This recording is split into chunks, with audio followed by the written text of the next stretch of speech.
Hola a todos, muy buenas noches, bienvenidos una vez más a compartir este tiempo conmigo, compartir este tiempo con la palabra de Cristo, con las enseñanzas que cada sábado vamos dando. Bienvenido a Convicciones Cristianas, a este espacio que hemos creado para poder crecer juntos en la fe, para poder crecer juntos en el conocimiento, en el entendimiento de lo que Dios espera para cada uno de nosotros. Así que bueno, aquí estamos una noche más disfrutando de poder comunicarnos a través de este medio, de poder estar conectados, de poder estar juntos escudriñando las enseñanzas de Cristo, de los apóstoles.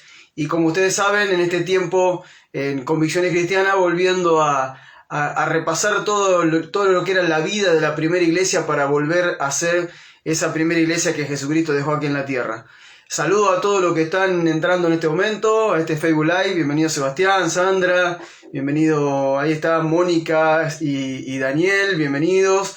Bueno, gracias a todos los que están participando esta noche de este momento de Convicciones Cristianas, de esta escuela que creemos que nos ayuda a crecer, que nos ayuda a entender y a comprender lo que Dios espera para nuestras vidas.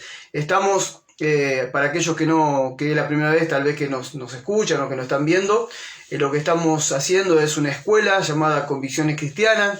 Esta escuela Convicciones Cristianas ya hace muchos años que la venimos enseñando, y venimos enseñando diferentes cuestiones que nos llevan a vivir como verdaderos cristianos.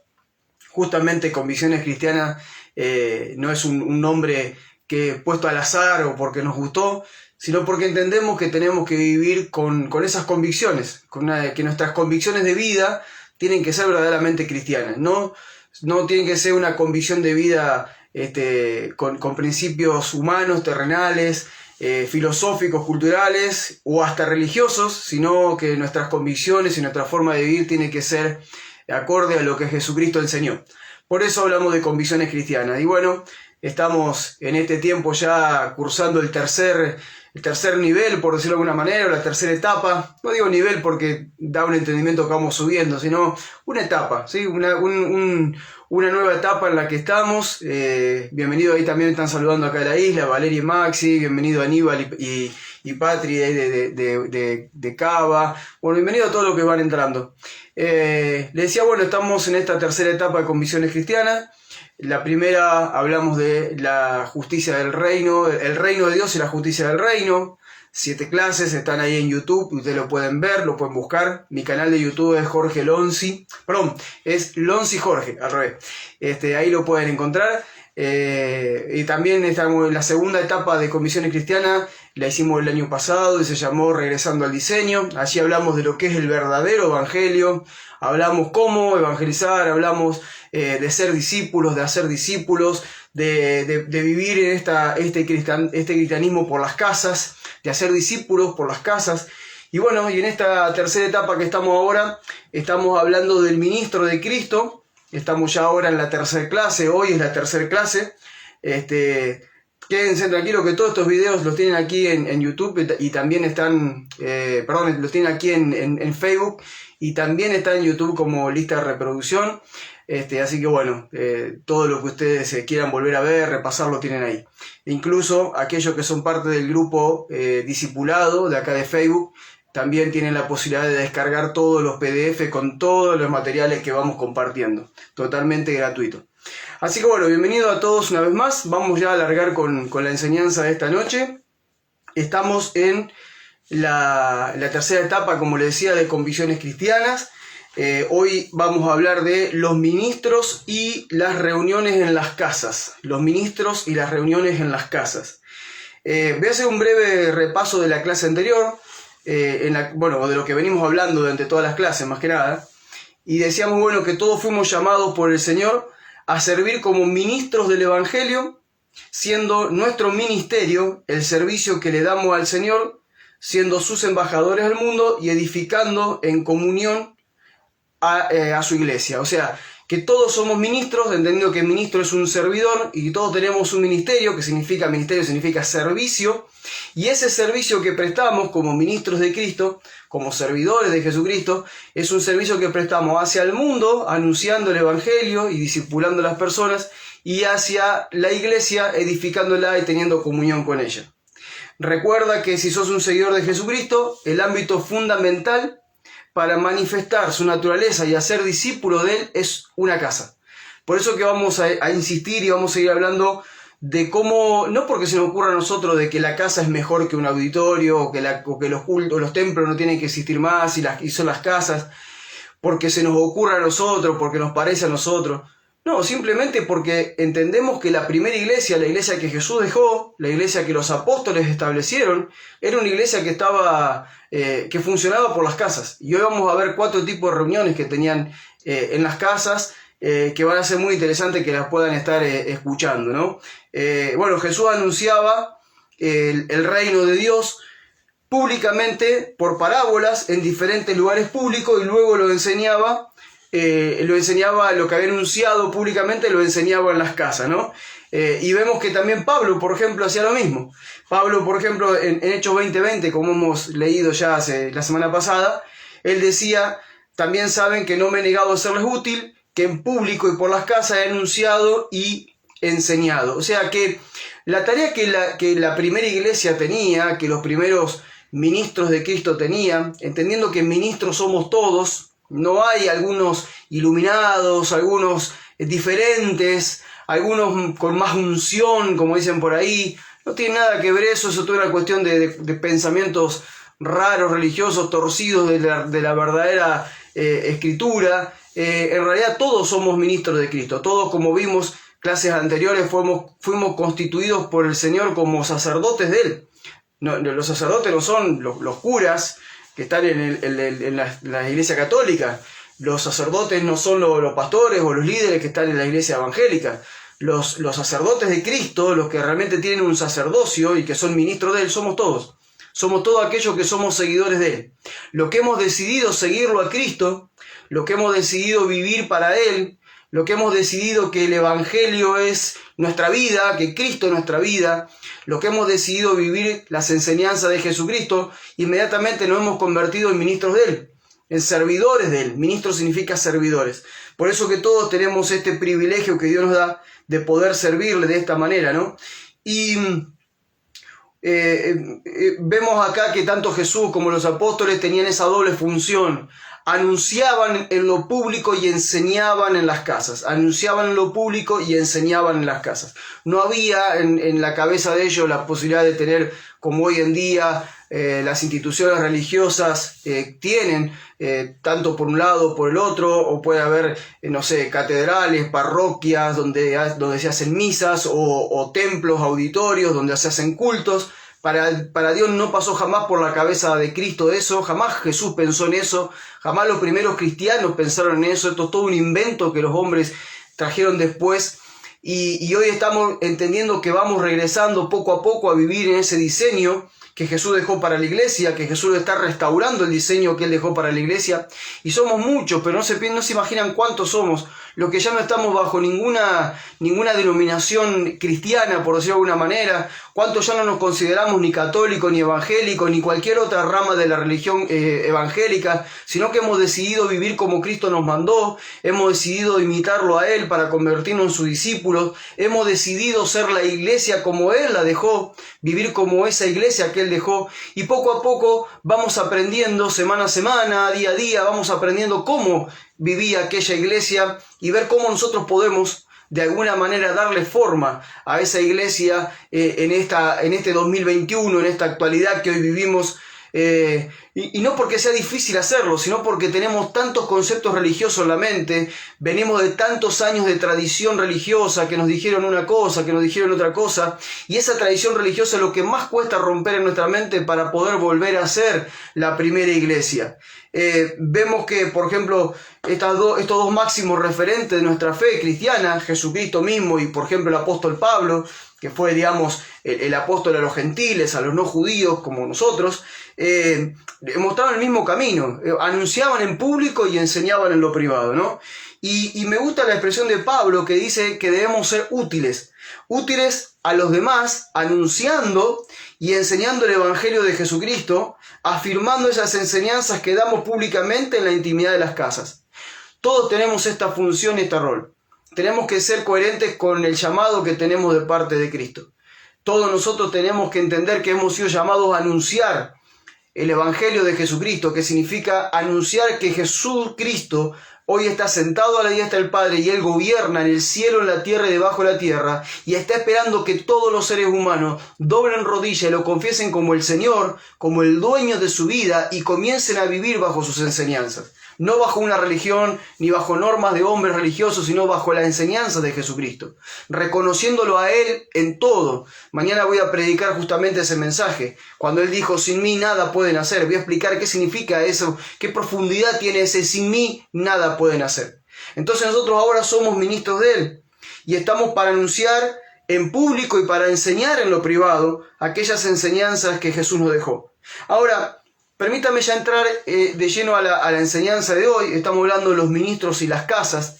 Y yo escribí algunas cosas acá que dicen, por ejemplo, existe una gran diferencia entre la mayoría de los cristianos de hoy en día con los cristianos de la primera iglesia. Si comparamos hoy la forma de vivir que tienen los cristianos hoy en día, más que nada acá en este continente americano, y también yo estuve en África y también, bueno, por lo menos donde yo estuve en África también se ve bastante, esto ni hablar que en Europa, en muchos lugares, yo creo que esto llegó a todo el mundo ya, una forma de vida que tiene la mayoría de los cristianos que es totalmente diferente a los primeros cristianos, muy diferente, pero extremadamente diferente.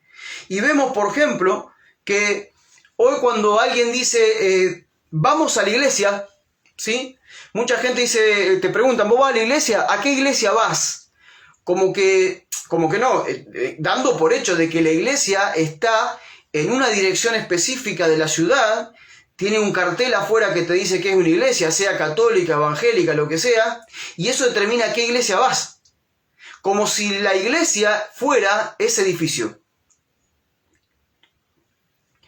Como si la iglesia fuera un edificio, una institución. Hemos hecho a lo largo de los años, los seres humanos, cambiamos totalmente el sentido de lo que es verdaderamente la iglesia. Entonces cuando alguien dice vamos a la iglesia, piensan en un lugar de reunión donde hay un gran salón, ¿sí? Con muchas sillas o bancos, todos mirando hacia el frente, y allá en el frente hay un escenario o hay un altar que le dicen, ¿sí? Y en ese altar, en ese escenario hay un pupitre, hay un lugar donde se predica.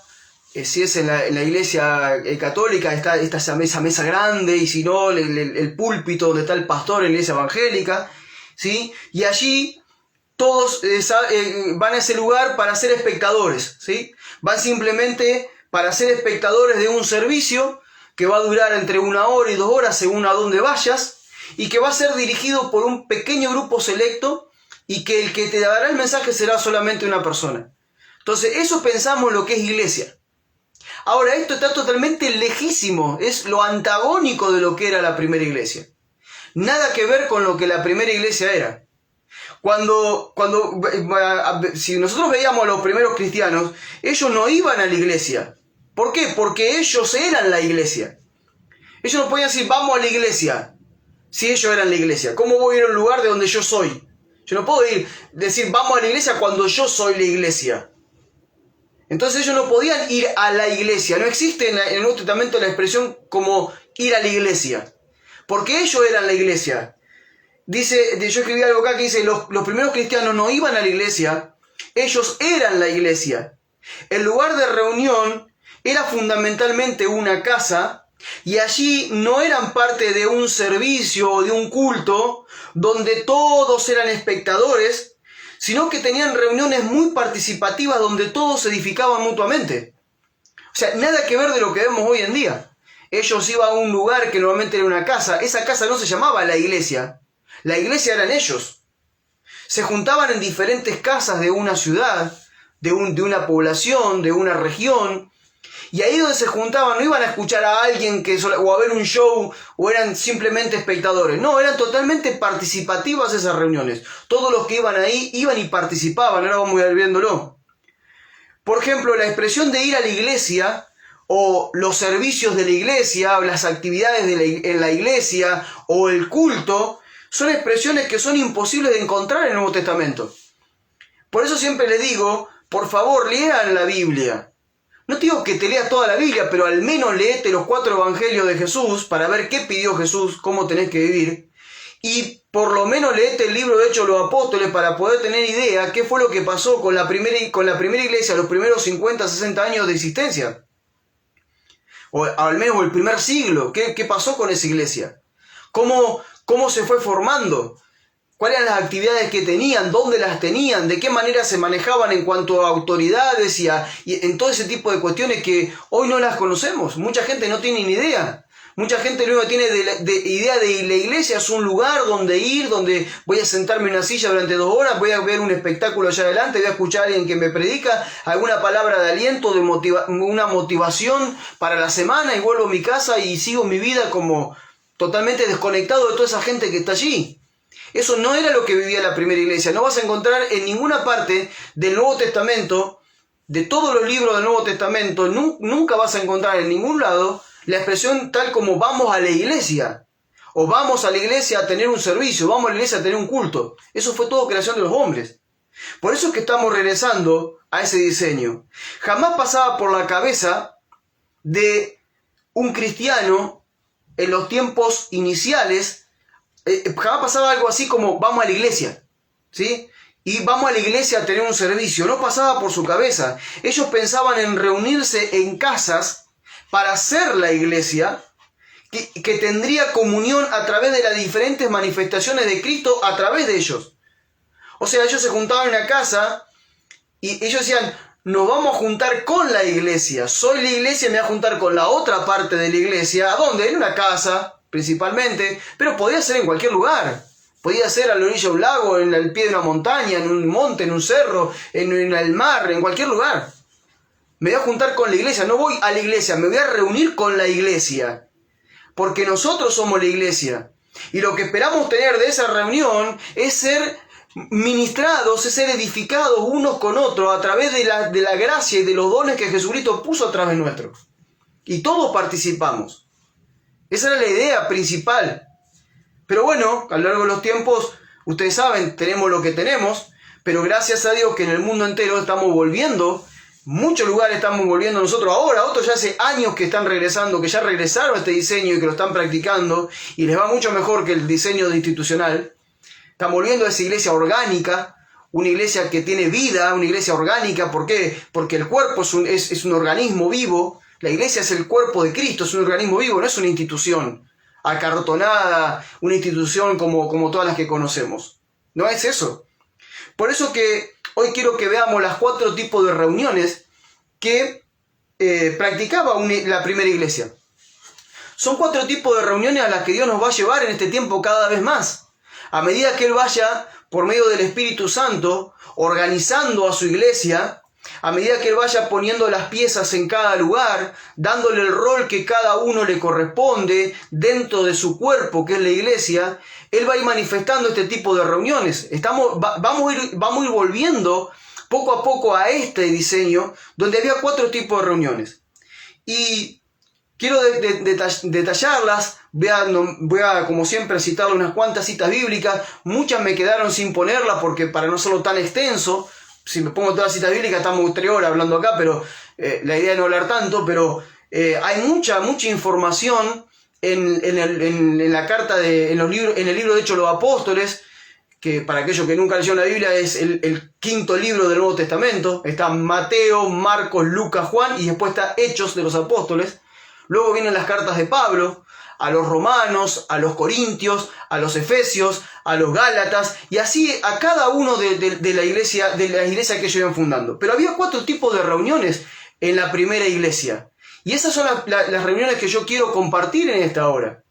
Reuniones que son a las que poco a poco el Señor nos está llevando. Estamos saliendo de la iglesia institucional, de la iglesia denominacional, estamos volviendo a ser la iglesia orgánica.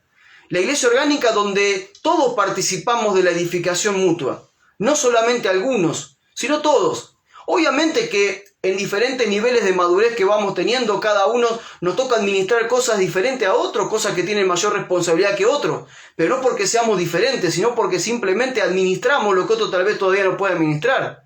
Pero las reuniones de la iglesia, esas reuniones a las cuales Dios nos está llevando nuevamente, eran reuniones donde todo el mundo participaba. porque éramos edificados a través de las diferentes gracias y diferentes dones de Jesucristo que se manifiestan a través de sus hijos, a través de la iglesia, del cuerpo de Cristo. Así que bueno, voy a nombrar cuatro de esas reuniones. Bueno, veo ahí que está un hombre tremendo, Germán Palermo, gracias, saludándonos de Córdoba Capital. Germán es un hombre a quien yo considero, si bien es pastor de su congregación, pero yo lo considero como una gracia apostólica importante, un hombre con una visión misionera importante. Así que bueno, gracias Germán por estar esta noche acá. Saludos para toda la iglesia de Córdoba. Es un privilegio que estés acá escuchando, amigo. Bueno, primero, reuniones evangelísticas. Vamos a hacer un repaso de las 4 reuniones típicas que tenía la iglesia primera y la pueden revisar a lo largo de toda la escritura. Por ejemplo, el número 1, vamos a tomar reuniones evangelísticas. Durante el primer siglo, voy a leer algunas cosas que escribí. Durante el primer siglo, la evangelización, por lo general, tenía lugar fuera del ámbito de los encuentros regulares de la iglesia. O sea, ¿qué quiere decir? Cuando ellos evangelizaban, cuando anunciaban el evangelio de Jesucristo, cuando lo anunciaban a Cristo como el Señor de toda la creación, no lo hacían en las casas. Ellos lo hacían principalmente en los lugares de reunión. Por eso encontramos a los apóstoles, cuando arranca el libro de Hechos de los Apóstoles, predicando, por ejemplo, en los atrios del templo judío, templo que fue luego destruido por Roma en el año 70, ustedes saben, que quedó solamente ahí el muro de los lamentos, pero bueno, allí ellos evangelizaban, ellos anunciaban, porque evangelizar era eso, era anunciar el evangelio, y anunciar el evangelio era anunciar a Cristo, a Jesucristo como el Señor de toda la creación. Entonces ellos decían que había un nuevo rey sobre la tierra, sobre el cielo y sobre todo lo creado, que era Cristo, el que había resucitado, el que había muerto y resucitado. Y ellos lo anunciaban, y lo anunciaban públicamente. El lugar de reunión era el atrio, por ejemplo, ahí, del templo de los judíos. ¿Cuántas citas hay que podemos ver a Pedro, a Juan predicando allí? Y bueno, y también podemos ver, por ejemplo, el mercado de los gentiles, un lugar donde muchos también predicaban, como Pablo, por ejemplo. En cada ciudad donde los gentiles, donde obviamente no había el templo estaba en un solo lugar, no había donde predicar, ellos predicaban abiertamente en los mercados, ¿sí? Y tengo algunas citas bíblicas acá como para que vayamos viendo. Pero todo esto apuntaba para que luego esa gente que era por de alguna manera captada, a la que se le anunciaba el evangelio y querían el evangelio, luego esas personas venían a las casas. Y en las casas terminaban de evangelizarla.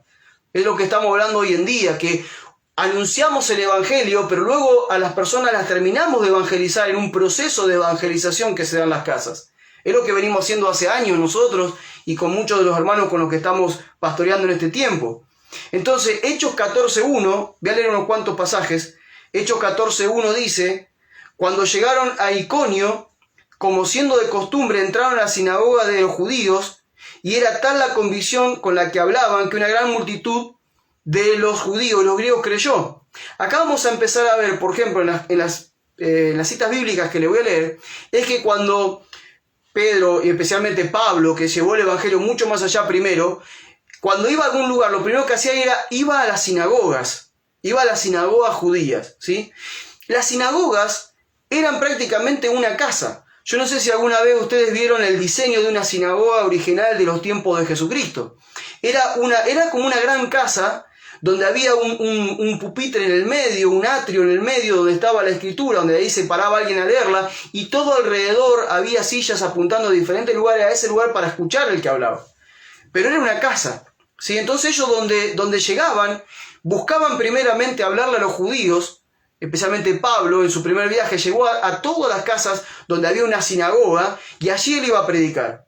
Hechos 17, del 1 al 33, no lo voy a leer todo, sino algunas partes, solamente le dejo las citas bíblicas como para que después las lea. Hechos 17, del 1 al 33, dice: después de pasar por Anfípolis y Apolonia, lindo nombre, ¿no?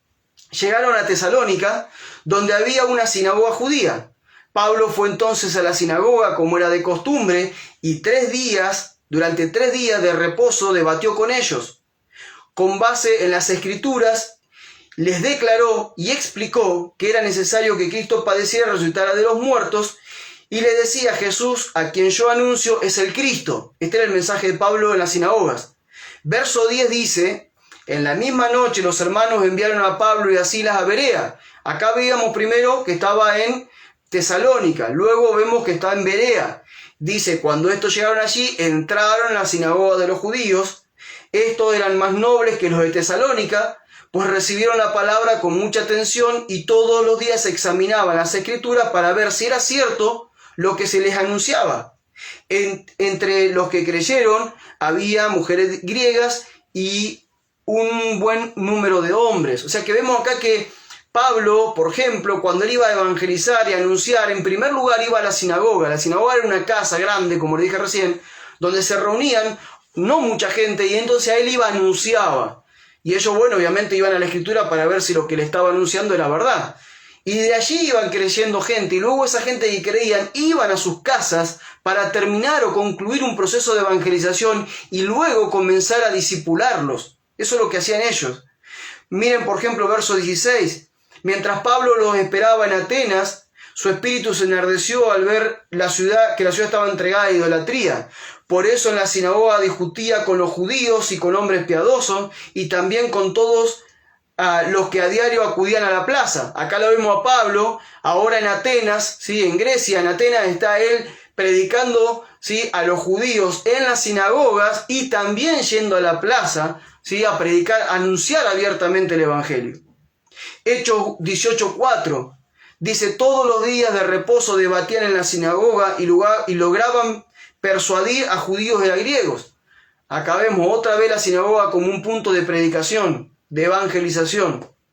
Hechos 18:19, cuando llegaron a Éfeso, Pablo les dejó y entró luego a la sinagoga donde empezó a debatir con los judíos. Acá vemos que, si ustedes ven y recorren el primer viaje de Pablo, el primer viaje misionero de Pablo, el primer viaje misionero apostólico de él, siempre lo primero que hizo fue entrar a las sinagogas. Obviamente que fue el primer viaje en el que más la ligó, ¿sí? Azotes, apedreado, le hicieron de todo porque lo rechazaban en muchos lugares de una manera contundente al punto de querer asesinarlo realmente.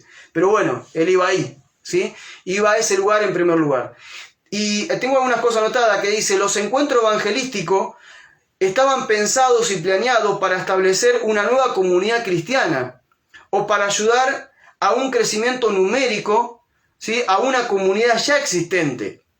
O sea, que cuando se hacían estas reuniones evangelísticas, por decirlo de alguna manera, para que tengamos un término parecido al nuestro, ¿sí? Para ellos no eran reuniones evangelísticas, para ellos eran momentos de anunciar a Cristo, pero para nosotros, para que lo entendamos al léxico que usamos en este tiempo, bueno, esas reuniones evangelísticas pasaban en la sinagoga, que era una casa, en los lugares públicos pasaba, y lo que apuntaba era que si no había en ese lugar una comunidad cristiana establecida, la idea era fundar una comunidad.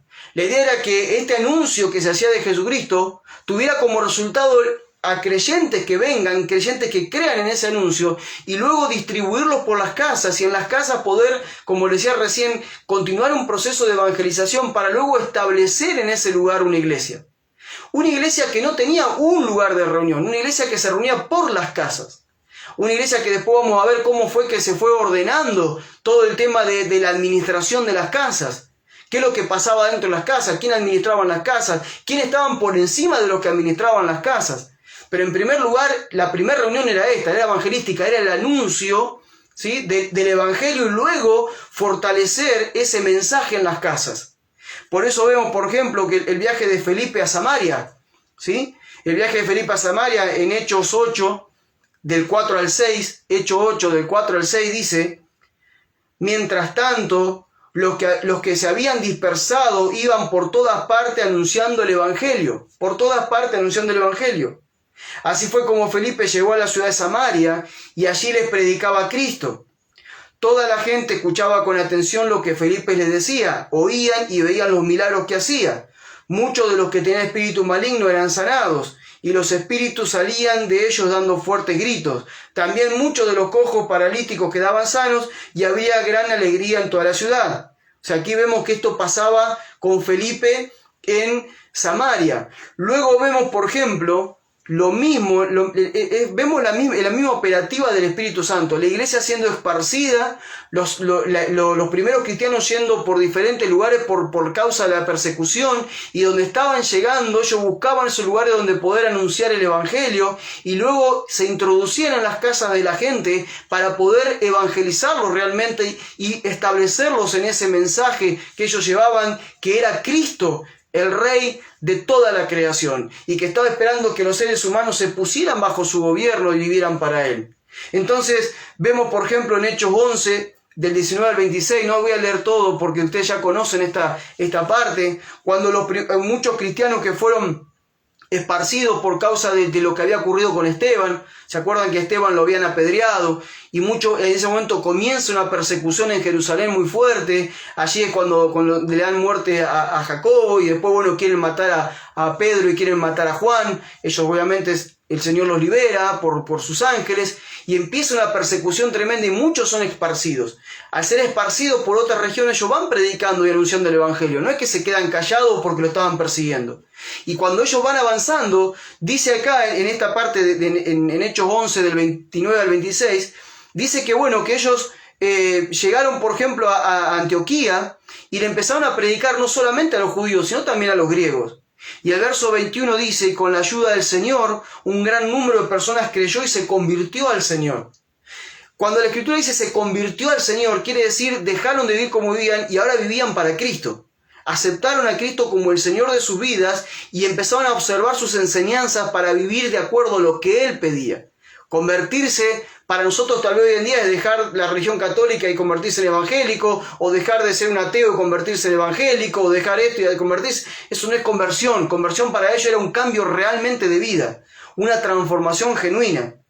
Y dice acá que como llegó, verso 22, como esto llegó al oído de la iglesia en Jerusalén, enviaron a Bernabé hasta Antioquía, y cuando él llegó y constató la bondad de Dios, se alegró mucho y exhortó a todos a permanecer fieles al Señor con todo el fervor en su corazón. Bernabé, que era un buen hombre, lleno de fe y del Espíritu Santo, así que una gran multitud se agregó para seguir al Señor. Aquí vemos a Bernabé yendo a hacer un trabajo de consolidación de esa obra que los primeros cristianos estaban haciendo. Ellos habían ido, habían anunciado a Cristo, ahora había gente que se había convertido a Cristo, que había decidido vivir para Cristo, vivir su enseñanza, y ahora necesitaban el apoyo de gente más madura en la fe, como Bernabé, por ejemplo, para que venga a establecer, a consolidar la vida de esos cristianos, de esos nuevos cristianos, en las enseñanzas de Jesucristo.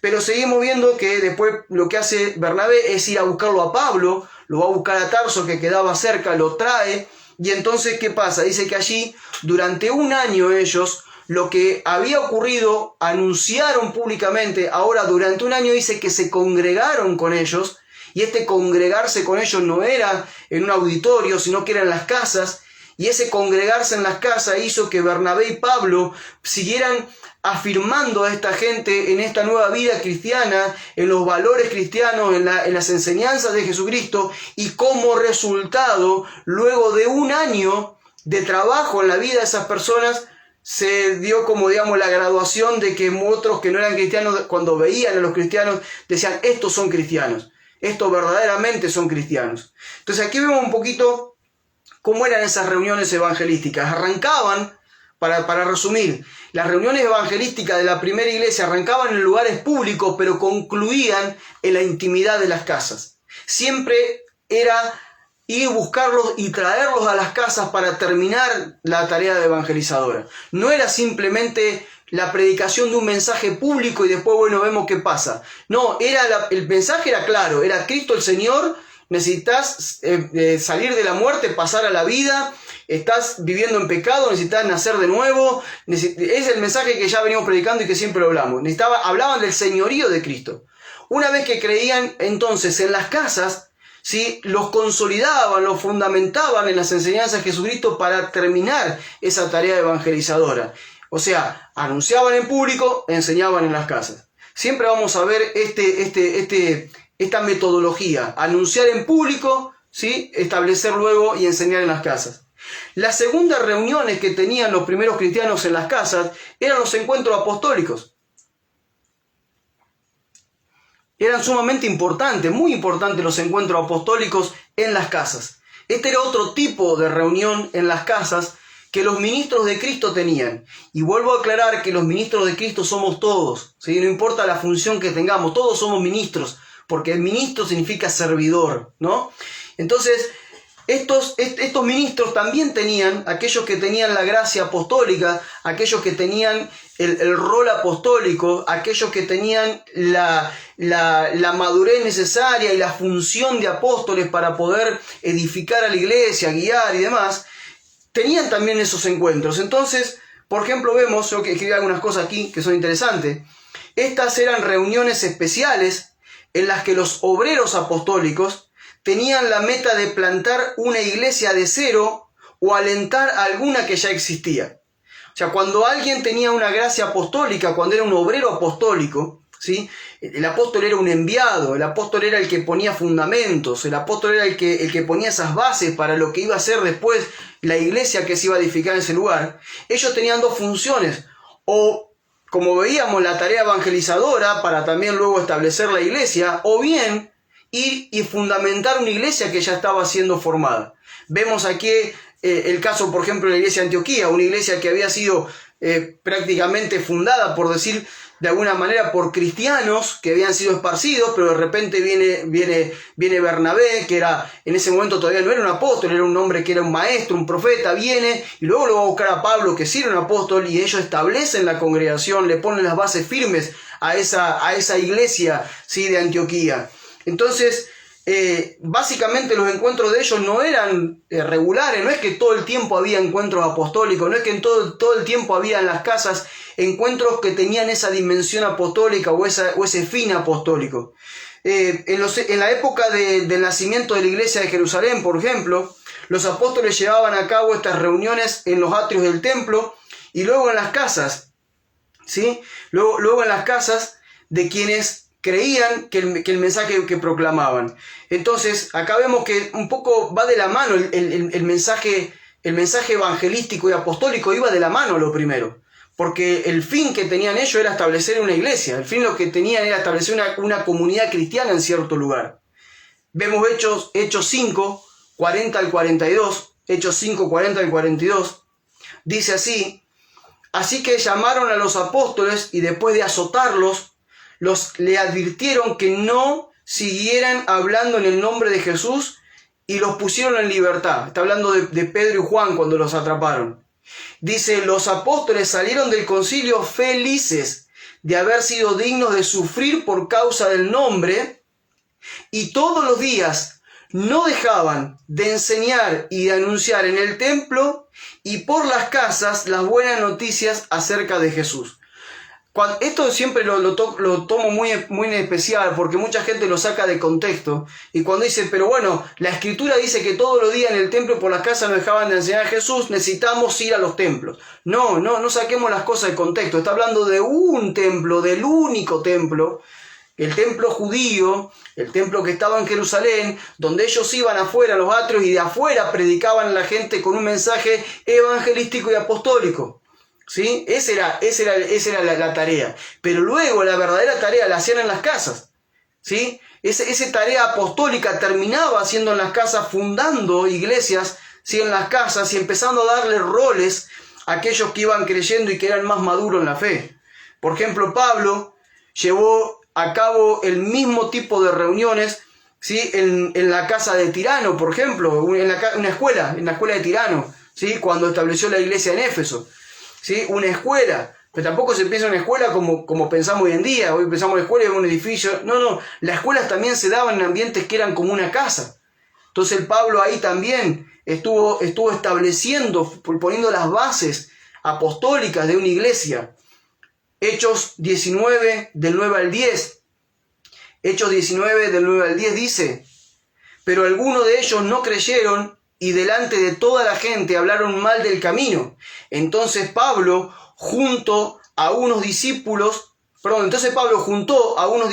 y se apartó de ellos, pero todos los días debatían en la escuela de Tirano. Esto se prolongó durante 2 años, así que muchos judíos y griegos que vivían en la provincia de Asia llegaron a oír la palabra del Señor. Y luego les leo también Hechos 20:31. Hechos 20:31. Por lo tanto, manténganse atentos y recuerden que de día y de noche durante 3 años, con lágrimas en los ojos, siempre he aconsejado a cada uno de ustedes. ¿Qué es lo que podemos rescatar de estas dos partes que hemos leído de la Escritura, que lo tienen como protagonista a Pablo?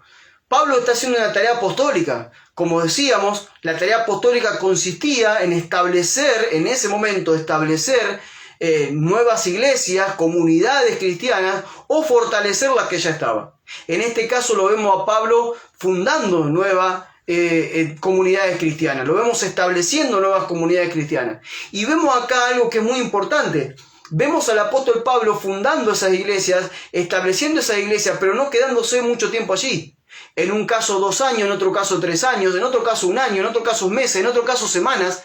Pero vemos la tarea apostólica de los primeros apóstoles, no estableciéndose en un lugar, echando raíces en un lugar, quedándose quietos en ese lugar, sino que vemos a los apóstoles moviéndose por diferentes lugares, estableciendo nuevas comunidades cristianas o fortaleciendo algunas otras que tal vez algún otro apóstol había en ese tiempo fundado o establecido. Vemos, por ejemplo, y la historia cuenta de que Pedro, luego de que Pablo estaba ya en Roma, él decide recorrer todas las iglesias que Pablo había fundado en diferentes regiones, en diferentes ciudades, y él pasa confirmando las iglesias, o sea, afirmando, fundamentando las iglesias de acuerdo a lo que habían recibido del apóstol Pablo. Él cuando llega a Roma ya se encuentra que Pablo había muerto, que Pablo ya había sido decapitado, pero vemos a 2 apóstoles funcionando de la misma manera, ¿sí? Estableciendo nuevas comunidades o dándole fuerza o fundamentando a las comunidades que ya estaban establecidas. Y no vemos una lucha de poderes, no vemos uno compitiendo contra otro, no vemos uno gobernando por encima de otro o los dos gobernando un lugar. Simplemente lo vemos como ministros de Jesucristo al servicio de la iglesia. ¿Para qué? Para que esas iglesias se puedan fundamentar en la roca que es Cristo, en la piedra angular que es Cristo, y de ahí poder edificarse y poder crecer como comunidad cristiana. Esa era la tarea apostólica de aquellos tiempos. Por eso que las reuniones apostólicas, como les digo, no eran habituales, no era que todo el tiempo había reuniones apostólicas. Las reuniones apostólicas tenían cierta función que ahora vamos a ver. Pero, por ejemplo, las reuniones apostólicas tenían dos características que eran principales. Número 1, el obrero apostólico llevaba a cabo la mayor parte de ese ministerio. O sea, cuando había una reunión apostólica que era para establecer la iglesia o para fundamentar una iglesia que ya estaba establecida, mayormente toda esa reunión pasaba por ese apóstol, que era el que se sentaba y el que enseñaba, el que fundamentaba, el que ordenaba a uno o a otro ciertas actividades, ¿sí? Esa era la tarea del apóstol, la tarea de alguien que todo lo que pasaba en ese lugar pasaba mucho por él. No era por ahí las reuniones de la iglesia que vamos a ver después, donde todos participaban. ¿Por qué en este caso no participaban todos? Porque había una urgencia, porque había una necesidad de establecer una nueva comunidad y había mucho para decir. Estos hombres que de repente tenían una luz mayor en el entendimiento, que tenían una cuestión de responsabilidad en cuanto a administrar la iglesia del Señor, ellos tenían la necesidad de que cuando se reunían en una casa, y fundamentalmente se reunían con aquellos que iban tomando protagonismo en la administración de la iglesia local, como eran los ancianos, como eran los diáconos, como eran después los obispos. Con ellos eran los que se reunían para poder darles instrucciones, para poder revisar la doctrina que ellos tenían y luego poder darles instrucciones para aplicar eso en toda la iglesia. Entonces, los obreros apostólicos en esas reuniones se llevaban el protagonismo, por decirlo de alguna manera, ¿no? Ahora, el número 2, lo que pasaba en esas reuniones apostólicas es que esas reuniones eran temporales y apuntaban a metas a largo plazo. Cada vez que había una reunión apostólica, donde se sentaba un apóstol, por ejemplo Pablo, y le hablaba a la iglesia, eran para establecer metas a largo plazo. No era para una reunión más y bueno, no, era para establecer metas a largo plazo, no era solamente para tener comunión como la iglesia cuando se juntaba tenía, después lo vamos a ver. Este tipo de reunión era para planificar, era para decir hacia dónde vamos, para dar dirección, para decir vamos hacia allá como iglesia. En los próximos tiempos esperamos el Señor nos indica hacer esto, aquello otro. ¿Sí?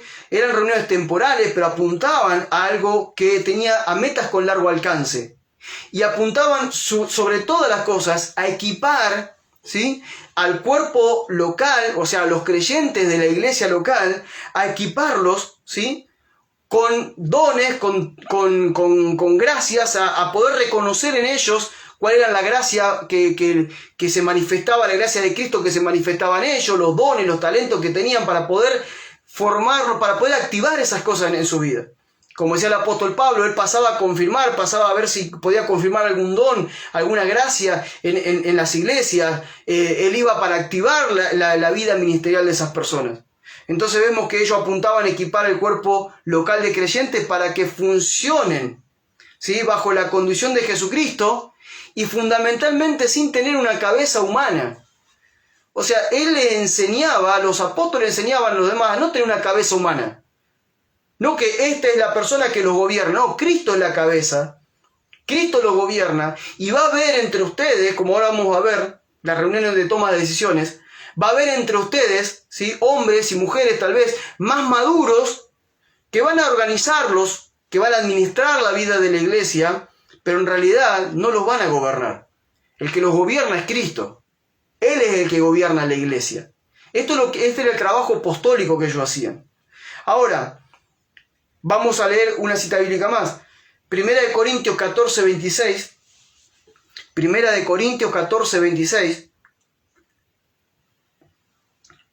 Por lo tanto, hermanos, cuando ustedes se reúnen, tal vez cada uno tenga un salmo, una enseñanza, una revelación, un mensaje en lengua extraña o una interpretación, pero todo deben hacerlo para edificación. ¿Qué es lo que está diciendo el apóstol Pablo aquí? El apóstol Pablo está diciendo, yo no soy quien los gobierna. Yo simplemente vengo a ver cómo los organizo. Vengo a ver cómo los puedo organizar y cómo los podemos activar para que ustedes sean la iglesia que Cristo espera. Pero cuando ustedes se reúnan, acá no va a haber una cabeza, la cabeza va a ser Cristo. Cuando ustedes se reúnan, dice aquí, cada uno va a tener algo para dar. La palabra cada uno aparece en muchas expresiones de Pablo. Por ejemplo, organizando la iglesia. Hablo de Pablo porque es el que más se ve organizando la iglesia, el que más tenemos carta. Imagino que Pedro hacía lo mismo, que Juan hacía lo mismo. Pero viéndolo a Pablo, en sus expresiones, cuando se refería a las reuniones de la iglesia, siempre aparecía la palabra cada uno.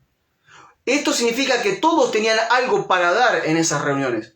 Todos tenían algo para participar en esas reuniones. No es como dijimos hoy al principio. Ellos no iban a la iglesia, ellos eran la iglesia. No pensaban en la iglesia como un lugar de reunión, donde se iban a sentar y iba a haber alguien allá al frente, un grupo selecto que le iba a cantar, que le iba a predicar, y ellos no iban a hacer nada. No, ellos cuando se reunían como iglesia, no iban a la iglesia. Se reunían como iglesia y fundamentalmente se reunían a tener comunión y cada uno compartía con los demás lo que tenía para dar. Sea un don, sea una canción, sea lo que sea, una enseñanza, una palabra, y ahora lo vamos a ver. Pero esto era lo que los apóstoles motivaban a los creyentes que hicieran cuando estaban en las casas reunidos. La tercera reunión que quiero hablar hoy, me voy apurando para que no sea tan largo el mensaje, la tercera reunión era la reunión de toma de decisiones. Hablamos de las reuniones evangelísticas, de las reuniones apostólicas, ahora hablamos de la reunión de toma de decisiones. Porque en algún momento alguien tiene que tomar decisiones. En algún momento el grupo de gente empieza a crecer y alguien tiene que empezar a tomar decisiones. Entonces, en ocasiones, una iglesia necesitaba reunirse para tomar alguna decisión importante. ¿Sí? No solamente era la reunión que es la última que vamos a ver, que es la que todos tenemos que experimentar. Estas reuniones, como le dije, la evangelística, la apostólica y esta de toma de decisiones, son reuniones esporádicas, son reuniones que de vez en cuando suceden, que son necesarias para la edificación de los santos, para la vida de la iglesia. La última reunión que vamos a ver es realmente la vida que la iglesia tendría que tener. Pero esto era necesario también.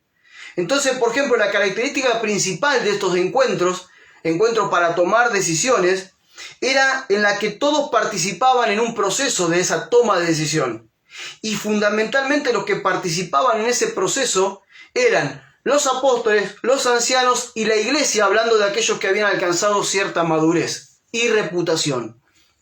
Reputación no porque fueran más importante que el otro, sino en el testimonio que daban de ser verdaderamente seguidores de Cristo.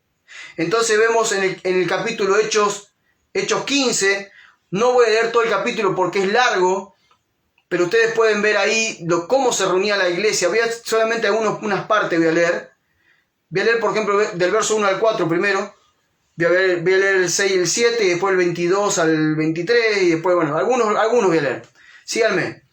Verso 1 dice: de Judea llegaron algunos que enseñaban a los hermanos que, si no se circuncidaban, según el rito de Moisés, no podían ser salvos. Como Pablo y Bernabé tuvieron una fuerte discusión con ellos, se acordó con los dos y algunos otros fueron a Jerusalén para tratar estas cuestiones con los apóstoles y con los ancianos. O sea, empieza a haber una cuestión que Pablo y Bernabé empiezan a predicar a los no judíos, y los judíos decían o querían judaizar de alguna manera a los nuevos creyentes cristianos que no eran judíos. Querían que guardaran la ley de Moisés, que se circuncidaran, por ejemplo. Entonces hay una gran discusión. Entonces, ¿qué hacen? Bueno, tenemos que tomar una decisión como iglesia. ¿Cuál va a ser la postura que vamos a tener? ¿Qué vamos a hacer ante esta situación que está ocurriendo? Porque los cristianos judíos dicen se tienen que circuncidar, pero Pablo y Bernabé dicen no se tienen que circuncidar porque la ley judía ya caducó, ya terminó en la cruz del Calvario. Entonces empieza una gran discusión y ahí es donde se juntan con los apóstoles y los ancianos en Jerusalén para tomar una decisión. Esta era una reunión especial, no era una reunión que se daba siempre. Dice, como han sido, estoy en el verso 3, como habían sido enviados por la iglesia, pasaron por Fenicia y Samaria y hablaron de la conversión de los no judíos, lo cual hizo que todos los hermanos se alegraran mucho. Cuando llegaron a Jerusalén fueron recibidos por la iglesia, los apóstoles y los ancianos. Acá ya empezamos a ver cómo estaba ordenada la iglesia, cómo estaba constituida la iglesia. Apóstoles, ancianos, iglesia.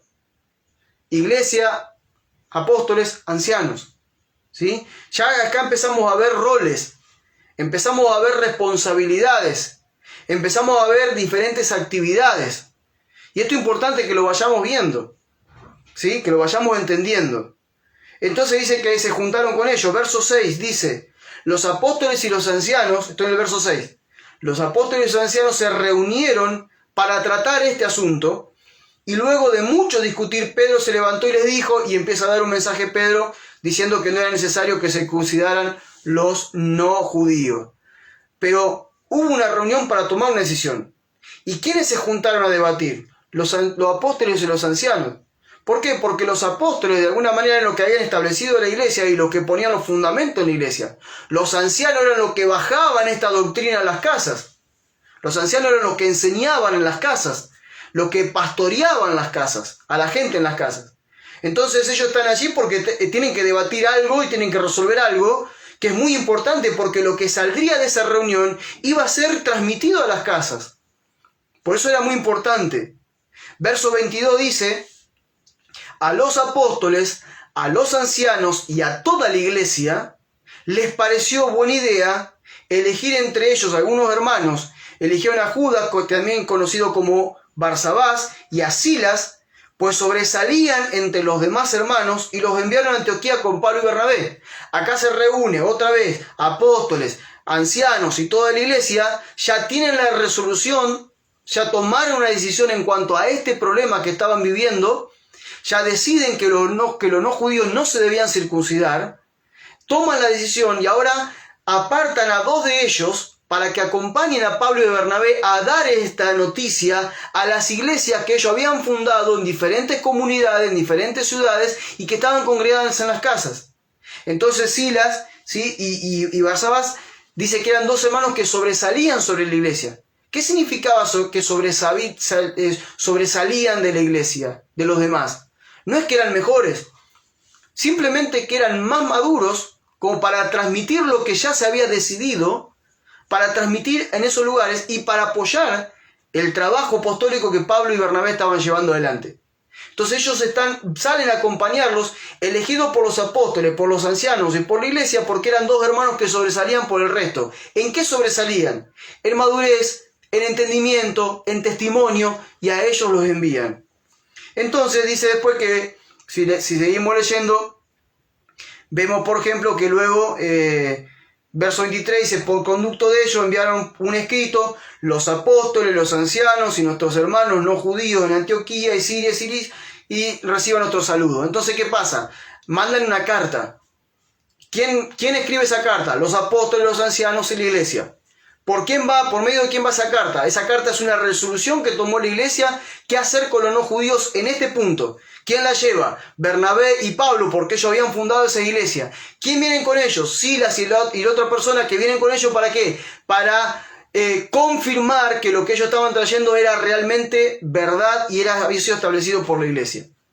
Cuando, verso 30 dice, cuando los hermanos fueron enviados, llegaron a Antioquía, reunieron a la congregación y entregaron la carta. O sea, ellos reunieron a la congregación, reunieron a la iglesia. Me imagino que habrá sido principalmente a los ancianos del lugar, a los ancianos que eran los que llevaban la enseñanza a las casas. A ellos seguramente reunieron en una casa y le entregaron la carta con las ordenanzas de la iglesia de Jerusalén.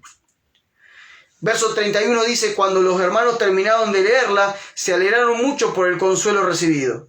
Como Judas y Silas también eran profetas, acá vemos ya una función de Judas y de Silas, eran profetas, dice, con mucho afecto fraternal consolaron y confirmaron en la fe a los hermanos. Y después de haber pasado un tiempo con ellos, los hermanos los despidieron en paz, para que regresaran con quienes los habían enviado. Silas prefirió quedarse allí, así que Pablo y Bernabé continuaron enseñando la palabra del Señor en Antioquía y anunciando el evangelio a muchos más. Fíjense que acá Pablo y Bernabé todavía estaban en Antioquía, en aquel lugar donde se quedaron un año enseñando. Ahora se les suma Silas. Acá vemos cómo se generaban equipos de trabajo para poder fortalecer a la iglesia, para poder fundamentar a la iglesia, para poder hacer que la iglesia sea realmente la representación de Cristo en la tierra. Que dejen de ser cristianos y se conviertan en discípulos, que vivan una vida de madurez, una vida entendiendo lo que el Señor realmente pidió y poder manifestarlo eso en su casa y en su comunidad. Vamos a avanzar. Dice, por ejemplo, aquí vemos otras dos reuniones que tienen que ver con esto de resolver cuestiones. Y ya vemos a Pablo funcionando, ya terminando prácticamente su tiempo. Dice Hechos 20, del 7 al 8. Hechos 20, del 7 al 8. Dice así, el primer día de la semana los discípulos se reunieron a partir el pan. Los discípulos se reunieron a partir el pan. Ya acá no está diciendo los creyentes en la iglesia, está hablando de los discípulos.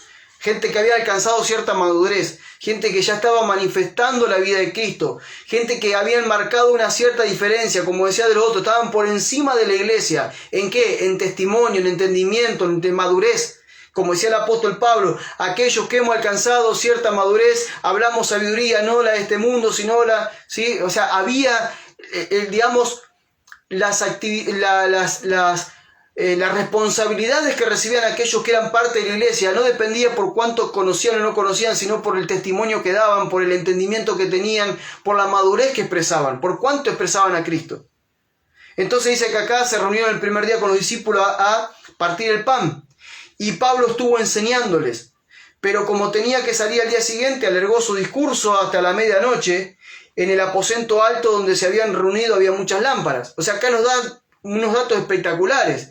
Primero, el apóstol Pablo, trayendo un mensaje especial para la iglesia, que seguramente los que estaban allí eran los discípulos, que eran los ancianos, los obispos, los que llevaban el evangelio a las casas, y está allí, él sabe que tal vez el último momento que pasa por ahí, el barco sale a la madrugada y él se queda toda la noche ahí, ¿sí?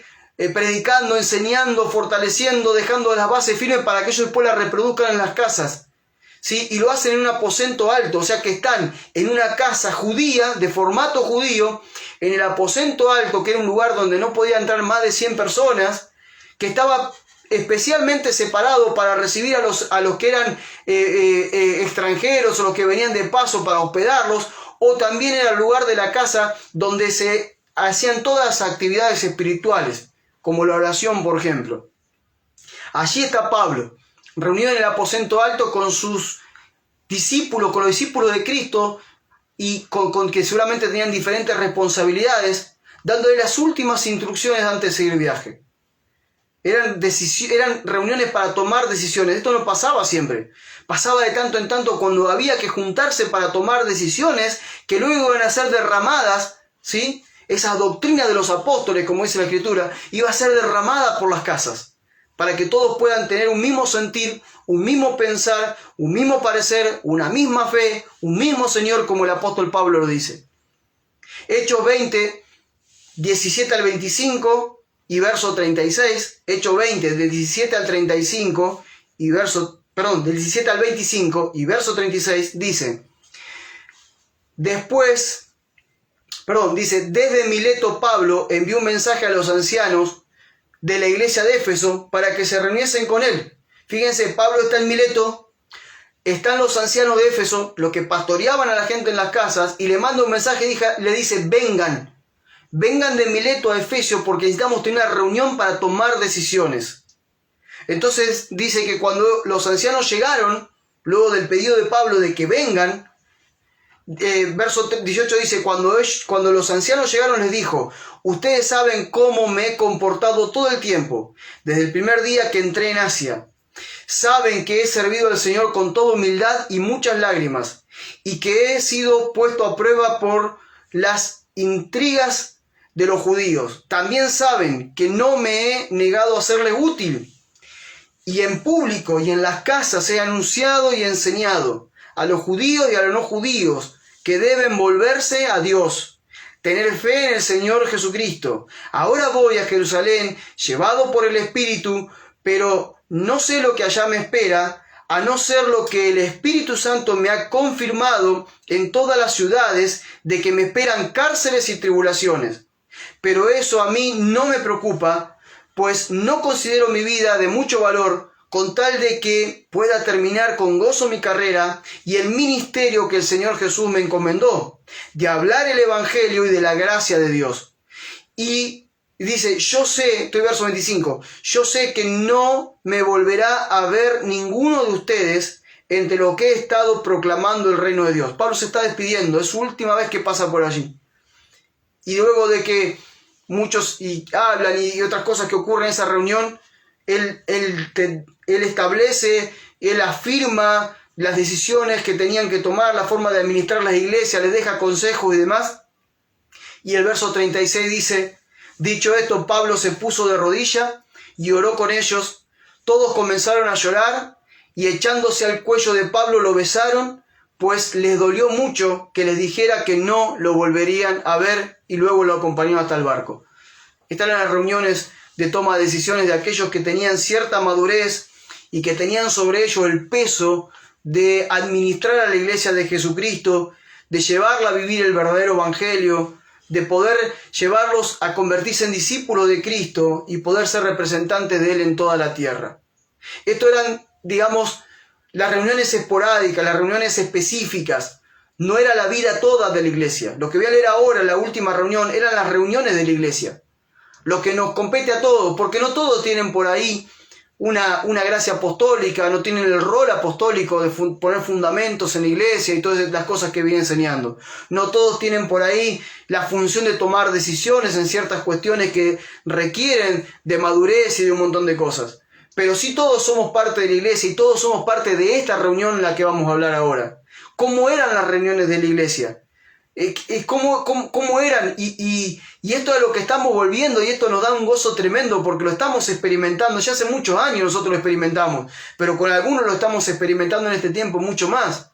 Y es glorioso. Por eso les pido por favor que nos tomemos unos minutos más. Yo sé que es largo lo que estamos hablando, pero es interesante ver ahora cómo eran las reuniones de la iglesia. Las reuniones de todos los días, las reuniones de los santos, las reuniones de la asamblea. Decía la asamblea, la iglesia es una asamblea, era gente que se juntaba. Y dice los encuentros regulares de la iglesia, no los de vez en cuando, los regulares, ¿sí? No los apostólicos, no los evangelísticos, no los para tomar decisiones, sino los de todos los días. Dice las reuniones regulares de la iglesia, aquellos donde los creyentes se reunían, eran radicalmente distintos a los servicios y cultos en el templo que hoy en día vemos. Era muy diferente a lo que hoy vemos. No había culto, no había templo, no había lo que vemos hoy. Ellos tenían otra vida, era diferente esas reuniones, ahora las vemos. La reunión de la iglesia del primer siglo tenía una asistencia principalmente de creyentes y discípulos. Por ejemplo, si nosotros leemos 1 Corintios, del capítulo 11 al 14, lean después, pues no vamos a leer todo eso, pero 1 Corintios, del capítulo 11 al capítulo 14, esos 3-4 capítulos, vamos a ver cómo vivía la primera iglesia, cómo eran las reuniones de la primera iglesia, qué es lo que Pablo proponía como reuniones de la primera iglesia. Así ellos se reunían. Y vamos a ver que en la mayoría de esas reuniones, en esas casas, no había no creyentes. Ahora vamos a ver que en alguna ocasión podría haber, pero siempre las reuniones no era de gente que no era no creyente. Era la iglesia. Eran los que ya habían creído, los que eran creyentes o que ya estaban en un nivel de discípulo. Porque la reunión que ellos tenían era para tener comunión fundamentalmente. No era una reunión evangelística. Lo evangelístico se anunciaba afuera, o se anunciaba por las casas también, porque muchos recorrían casas predicando, pero cuando la iglesia se reunía era para tener comunión. Y dice aquí, por ejemplo, que a veces había algún incrédulo presente, pero ellos no marcaban. Damos vuelta. Entonces, fíjense, por ejemplo, vamos a leer 1 Corintios 14, 23 al 25. 1 Corintios 14, 23 al 25. Del verso 23 dice: imagínense a toda la iglesia reunida en un solo lugar, y que llegue alguien que sepa poco. Voy a dar la vuelta. Imagínense, porque tengo la otra versión en la cabeza, por eso. Imagínense a toda la iglesia reunida en un solo lugar, y que llegue alguien que sepa poco de la fe cristiana, o que sea un incrédulo, y oiga a todos ustedes hablar en lenguas extrañas. ¿Acaso no pensará que ustedes están locos? Pero si todos ustedes profetizan y entra algún incrédulo o alguien que sepa poco de la fe cristiana, esa persona podrá ser reprendida o juzgada por todos ustedes. Así los secretos de su corazón quedarán al descubierto y esa persona se postrará ante Dios y lo adorará y reconocerá que Dios realmente está entre ustedes. O sea, acá se ve que normalmente en las reuniones que ellos tenían no había no creyentes, pero podía haber alguno, y cuando había alguno, tenía que manifestarse ahí las diferentes gracias, tenía que manifestarse los diferentes dones, y especialmente, como decía, la parte profética, ¿no? La diferencia en las prácticas de hoy, ¿sí?, a las reuniones de la primera iglesia, no consistían, es esta, que no consistían en reuniones en la que un pastor predicaba un sermón y todos los demás escuchaban pasivamente. O sea, la primera iglesia no tenía esto. Una reunión donde vamos a un lugar y escuchamos a un pastor que nos da un sermón. Y todos pasivamente escuchamos. En esas reuniones no había un culto, al estilo auditorio, enfocado en el sermón y dirigido desde el púlpito hacia las sillas. No existía eso en la primera iglesia. Para la primera iglesia eso no existía. Si nosotros le contáramos hoy a la primera iglesia lo que hacemos, nos dirían: "Usted está loco, no tiene nada que ver con lo que nosotros vivimos". O sea, nosotros hoy pensamos en una reunión de la iglesia, bueno, silla, auditorio, púlpito, el pastor predicando y nos vamos a casa. Somos simplemente pasivos en todo eso. No, para ellos no era eso nada que ver. El día de hoy, el servicio eclesiástico, ¿sí?, este servicio que es semanal muchas veces o 2 o 3 veces en la semana, apunta a la adoración, a escuchar un sermón y en algunos casos a la evangelización. O sea, vamos, cantamos, adoramos, ponemos ofrenda, lo que sea, nos predican, nos oran y nos vamos. Y a veces hace alguna reunión especial como para que traiga a alguien que no conoce al Señor, vamos a hacer algo medio raro ahí, vamos a hacer algo medio parecido a lo que el mundo hace, ¿sí?, para que, bueno, le predicamos el evangelio, lo traigamos acá al auditorio, ¿sí?, no sé, los jóvenes traigámoslo, metemos un metegol, hacemos un ping-pong y traigamos los que no son creyentes y vamos a ver si le predicamos. No pasaba por la cabeza de ellos, nada, eso no pasaba por la cabeza de los primeros cristianos. No. El evangelio se compartía todos los días en todo lugar, no en un lugar. Cuando se juntaba la iglesia en un lugar, era para tener comunión, y ahora lo vamos a ver. Fíjense. Voy siguiendo, dice: pero en las iglesias del primer siglo, el propósito rector de las reuniones de la iglesia era muy diferente. La finalidad era la edificación mutua. La iglesia primera se juntaba para edificarse mutuamente. Tenían ganas de verse, querían encontrarse, querían pasar tiempo juntos y tener comunión. Eso es lo que tenía la iglesia primera. Y vamos a leer algunos versículos. 1 Corintios 14, 26, lo habíamos leído hace un rato. 1 Corintios 14, 26. Por lo tanto, hermanos, cuando ustedes se reúnan, fíjense que dice, por lo tanto, hermanos. Ya no está diciendo los discípulos, los creyentes, los ancianos, no, los hermanos, ya está hablando de la iglesia. No está poniendo gente con diferentes niveles de administración o de madurez. Dice, no, ustedes los hermanos, por lo tanto, los hermanos cuando se reúnan, tal vez cada uno tenga salmo o una enseñanza, una revelación, un mensaje en lengua extraña, una interpretación, pero todo debe hacerse para la edificación. Cada uno. Acá ya están todos, los hermanos, las hermanas, todos, cuando se reúnen en una casa, ¿sí?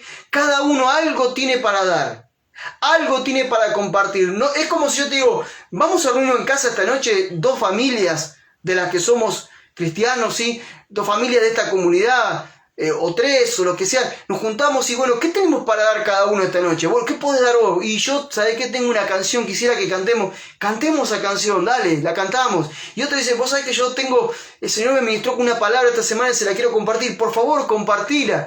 Y vos sabés que estoy orando y el Señor me trajo una visión de algo, y sí, por favor, traela. Y saben que yo tengo una palabra de consolación por lo que vos estás viviendo en este tiempo, por favor, compartímela. Y yo tengo la carga que oremos, vamos a orar. Cada uno tenía algo para dar. No eran gente que iban a la pasividad a ver que alguien me dé algo y me voy a casa. Eran parte de un todo. ¿Sí? Y dice, por ejemplo, Hechos 10 del 24 al 25. Hechos 10 del 24 al 25. Tengámonos en cuenta unos a los otros, a fin de estimularnos al amor y a las buenas obras. No dejemos de congregarnos como es la costumbre de algunos, sino que animémonos unos a otros, cuanto más razón ahora que vemos que aquel día se acerca. Acá cuando habla de congregarse, no habla de congregarse en un templo, en el auditorio que está en la calle tal, que tiene la marquesina que dice Iglesia Apostólica Profética no sé cuánto. No está hablando de eso. Porque hoy en día sacamos de contexto todo. La iglesia dice que la Biblia dice no dejando de congregarse. Usted tiene que venir a congregarse, tiene que venir al culto del domingo, donde el pastor va a predicar una palabra poderosa, activacional para toda la semana, palabra profética. No era eso, no era eso. Congregarse para ello era juntarse a tener comunión. Juntarse a tener comunión en una casa fundamentalmente donde se iban a edificar mutuamente. Eso era para ellos congregarse. Las reuniones habituales de la primera iglesia, las reuniones habituales de la iglesia primera, permitían participar a cada uno de los miembros en la edificación del cuerpo de Cristo. No existía un liderazgo piramidal. Nadie ocupaba el lugar central del escenario. No había un lugar piramidal, no había una cuestión piramidal, algunos ungidos que dirigían la reunión. Todos participaban. Todos participaban en la edificación de la iglesia conforme a la madurez que manifestaban y a los dones que administraban. Y pongo la palabra que administraban porque algunos tienen dones pero no lo saben administrar. Son como mono con escopeta. Los dones se tienen que administrar. Yo tengo que saber administrar los dones. Yo puedo estar de repente en un lugar donde 2 o 3 podemos tener una palabra profética, pero no podemos profetizar toda la vez. Pablo dice, el espíritu del profeta está sujeto a él. Uno puede sujetarse y esperar su turno para poder compartir una palabra profética, por ejemplo. Esto es lo que pasaba en las iglesias primeras. ¿Sí? Por eso digo, lean 1 Corintios capítulo 11, 12, 13 y 14. Dice, escribí, el aliento mutuo era un sello distintivo en las reuniones. El cada uno era la característica más sobresaliente. Cada uno tenía algo para dar, cada uno tenía algo para compartir. Le pongo como ejemplo, tal vez es muy lejano lo que vean ellos, pero nosotros intentamos hacerlo. Estamos muy lejos unos de otros, el COVID nos está impidiendo juntarnos. Estamos de alguna manera administrando la vida de ciertas personas que pastoreamos con la idea de terminar fundando iglesias, comunidades en esos lugares, pero todos nos creemos como una gran comunidad también. Algunos están en Buenos Aires, otros estamos acá en la isla, otros están en Córdoba, en Carlos Paz, esa zona, y nos juntamos todos los martes a través de una reunión de Meet No la hacemos pública, es para nosotros, es para edificarnos, para vernos. Estamos siguiendo la enseñanza de Jesucristo. Tenemos un tiempo cada uno para hablar de cómo le fue la semana, cómo lo está viviendo. Tenemos un tiempo para orar cada uno, todos oramos. Ahora pronto vamos a tener tiempo donde uno van a traer una pregunta, otro vamos a tener respuestas y vamos a estar edificándonos mutuamente. ¿Por qué? Porque la iglesia es eso. O sea, nos juntamos para edificarnos mutuamente, para eso estamos. Y obviamente cuando podamos lo vamos a hacer personalmente en alguna casa seguramente. Ahora, cuando los cristianos adoraban a través del canto, no limitaban sus cánticos a la dirección de un grupo de músicos profesionales. En lugar de eso, la reunión permitía que cada uno trajera una canción. O sea, la primera iglesia no se le ocurría armar un escenario con luces, con diferentes instrumentos, con diferentes canciones en forma esquemática que tenían que cantar y demás. No se le pasaba por la cabeza jamás. Cada uno traía algo y cantaba. Yo lo experimenté esto en Uganda. Hubo un momento en Uganda que para mí fueron gloriosos.